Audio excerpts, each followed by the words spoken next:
ناظرین کرام السلام علیکم۔ اردو پاکستان میں خوش آمدید۔ ناظرین کرام، آج ہم بات کریں گے کہ مکہ مکرمہ کیوں کر آباد ہوا۔ ہر سال ہزاروں مسلمان حج اور عمرہ کی شہادت حاصل کرنے کے لیے سعودی عربیہ میں جاتے ہیں۔ یہ سارے مسلمان جس جگہ پہ جاتے ہیں وہ جگہ کیسے بنی، تو آئیے ویڈیو کو شروع کرتے ہیں۔ حضرت ابراہیم علیہ السلام کے فرزند حضرت اسماعیل علیہ السلام سرزمین شام میں حضرت حاجرہ رضی اللہ تعالی عنہ کے شکم مبارک سے پیدا ہوئے۔ حضرت ابراہیم علیہ السلام کی بیوی حضرت سارہ علیہ السلام کے کوئی اولاد نہ تھی، اس لیے انہیں رشک پیدا ہوا اور انہوں نے حضرت ابراہیم علیہ السلام سے کہا کہ آپ حضرت حاجرہ رضی اللہ تعالیٰ عنہ اور ان کے بیٹے اسماعیل علیہ السلام کو میرے پاس سے جدا کر کے کہیں دور کر دیجئے۔ خداوند قدوس کی حکمت نے ایک سبب پیدا فرما دیا، چنانچہ آپ پر وحی نازل ہوئی کہ آپ حضرت حاجرہ رضی اللہ تعالیٰ عنہ اور اسماعیل علیہ السلام کو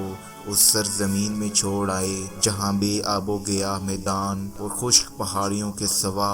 کچھ بھی نہیں تھا۔ چنانچہ حضرت ابراہیم علیہ السلام نے حضرت حاجرہ رضی اللہ تعالی عنہا اور حضرت اسماعیل علیہ السلام کو ساتھ لے کر سفر فرمایا اور اس جگہ آئے جہاں کعبہ معظمہ بنا ہے۔ وہاں پر اس وقت نہ کوئی آبادی تھی اور نہ ہی کوئی چشمہ، نہ ہی دور دور تک پانی یا آدمی کا کوئی نام و نشان تھا۔ ایک تو شادان میں کچھ کھجوریں اور ایک مشک میں پانی حضرت ابراہیم علیہ السلام وہاں رکھ کر روانہ ہو گئے۔ حضرت حاجرہ رضی اللہ تعالیٰ عنہ نے فریاد کی کہ اے اللہ عز و جل کے نبی، اس سنسان بیابان میں جہاں نہ کوئی مونس ہے نہ غمخوار، آپ ہمیں بے یار و مددگار چھوڑ کر کہاں جا رہے ہیں؟ کئی بار حضرت حاجرہ رضی اللہ تعالی عنہا نے آپ کو پکارا مگر آپ نے کوئی جواب نہیں دیا۔ آخر میں حضرت حاجرہ رضی اللہ تعالی عنہا نے سوال کیا کہ آپ اتنا فرما دیجئے کہ آپ نے اپنی مرضی سے ہمیں یہاں لا کر چھوڑا ہے یا خداوند قدوس کے حکم سے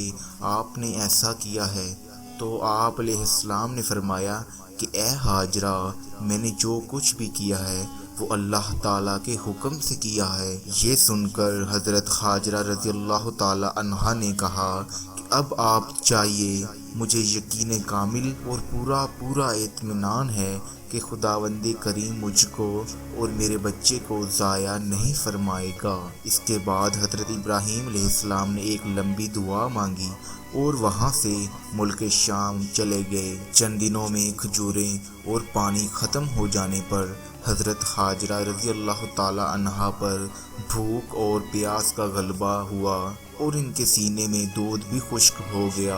اور بچہ بھوک و پیاس سے تڑپنے لگا۔ حضرت حاجرہ رضی اللہ تعالی عنہا نے پانی کی تلاش اور جستجو میں 7 چکر صفا اور مروہ کی دونوں پہاڑیوں پہ لگائے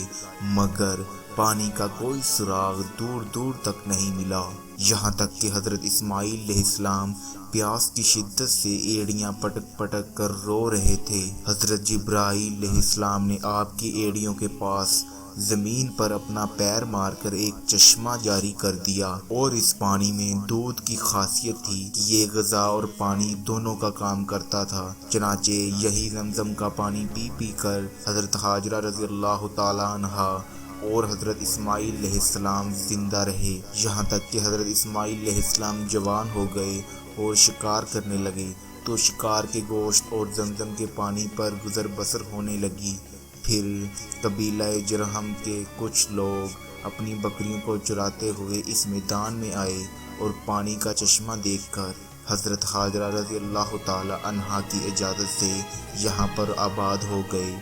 اور اس قبیلہ کی ایک لڑکی سے حضرت اسماعیل علیہ السلام کی شادی بھی ہو گئی اور رفتہ رفتہ یہاں پر ایک آبادی ہو گئی۔ پھر حضرت ابراہیم علیہ السلام کو خداوند قدوس کا یہ حکم ہوا کہ خانہ کعبہ کی تعمیر کریں، چنانچہ آپ نے حضرت اسماعیل علیہ السلام کی مدد سے خانہ کعبہ کو تعمیر فرمایا۔ اس وقت حضرت ابراہیم علیہ السلام نے اپنی اولاد اور باشندگان مکہ مکرمہ کے لیے جو ایک طویل دعا مانگی وہ قرآن مجید کی مختلف صورتوں میں مذکورہ ہے۔ چنانچہ سورہ ابراہیم میں آپ کی اس دعا کا کچھ حصہ اس طرح مذکور ہے۔ ترجمہ کنز ایمان: اے میرے رب، میں نے اپنی کچھ اولاد ایک نالے میں بسائی جس میں کھیتی نہیں ہوتی، تیرے حرمت والے گھر کے پاس، اے ہمارے رب، اس لیے کہ وہ نماز قائم رکھیں، تو لوگوں کے کچھ دل اور ان کی طرف مائل کر دے اور انہیں کچھ پھل کھانے کو دے، شاید وہ احسان مانیں۔ تو اس دعا میں حضرت ابراہیم علیہ السلام نے خداوند قدوس سے دو چیزیں طلب کیں، ایک تو یہ کہ کچھ لوگوں کے دل اولاد ابراہیم علیہ السلام کی طرف مائل ہوں، اور دوسرے ان لوگوں کو پھلوں کی روزی کھانے کو ملے۔ سبحان اللہ عز و جل، آپ کی یہ دعائیں مقبول ہوئیں، چنانچہ اس طرح لوگوں کے دل اہل مکہ کی طرف مائل ہوئے کہ آج کروڑ ہاں کروڑ انسان مکہ مکرمہ کی زیارت کے لیے تڑپ رہے ہیں، اور ہر دور میں طرح طرح کی تکلیفیں اٹھا کر مسلمان خشکی اور سمندر اور ہوائی راستوں سے مکہ مکرمہ میں جاتے رہتے ہیں اور قیامت تک جاتے رہیں گے۔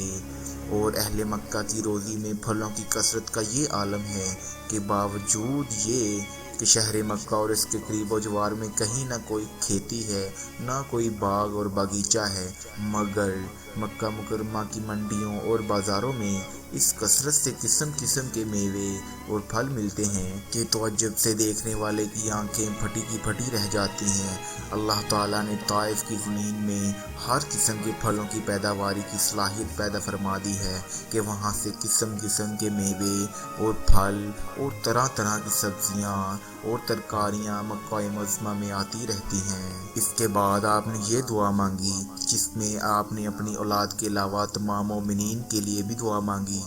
ترجمہ: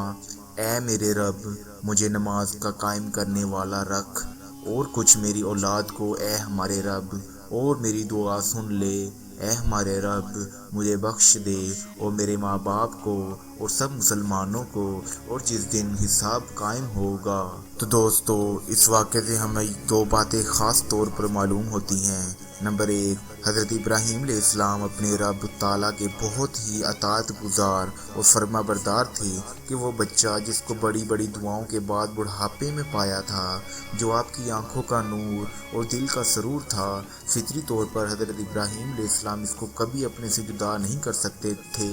مگر جب اللہ تعالیٰ کا یہ حکم ہو گیا کہ اے ابراہیم، تم اپنے پیارے فرزند اور اس کی ماں کو اپنے گھر سے نکال کر وادی بطحا کی اس سنسان جگہ پر لے جا کر چھوڑ آؤ جہاں سے سر چھپانے کو درخت کا پتا اور پیاس بجھانے کو پانی کا ایک قطرہ بھی نہیں، نہ وہاں کوئی یار و مددگار ہے، نہ کوئی مونس و غم خوار ہے، دوسرا کوئی انسان ہوتا تو شاید اس کے تصور ہی سے اس کے سینے میں دل دھڑکنے لگتا، بلکہ شدت غم سے دل پھٹ ہی جاتا، مگر حضرت ابراہیم خدا کا یہ حکم سن کر نہ فکر مند ہوئے، نہ ایک لمحہ کے لیے بھی سوچ بچار میں پڑے، نہ رنج و غم سے نڈال ہوئے، بلکہ فوراً ہی خدا کا حکم بجا لانے کے لیے بیوی اور بچے کو لے کر ملک شام سے سرزمین مکہ میں چلے گئے اور وہاں پر بیوی اور بچے کو چھوڑ کر ملک شام چلے آئے۔ اللہ اکبر، اس جذبے پہ ہماری جان بھی قربان۔ اور نمبر دو، حضرت ابراہیم علیہ السلام نے اپنے فرزند حضرت اسماعیل علیہ السلام اور ان کی اولاد کے لیے نہایت ہی محبت بھرے انداز میں ان کی مقبولیت اور رزق کے لیے جو دعائیں مانگی، اس سے یہ سبق ملتا ہے کہ اپنی اولاد سے محبت کرنا اور ان کے لیے دعائیں مانگنا یہ حضرات انبیاء کرام علیہ السلام کا مبارک طریقہ ہے، جس پر ہم سب مسلمانوں کو عمل کرنا ہماری صلاح و فلاح دارین کا ذریعہ ہے۔ تو دوستو، یہ تھی آج کی ویڈیو۔ اگر آپ کو ویڈیو پسند آئی ہو تو پلیز لائک کیجئے، شیئر کیجئے، اس کے علاوہ کوئی میرے لیے رائے ہو تو کمنٹ میں ضرور بتائیے گا۔ ملتے ہیں اگلی ویڈیو میں، تب تک کے لیے مجھے اجازت دیجیے۔ اللہ حافظ۔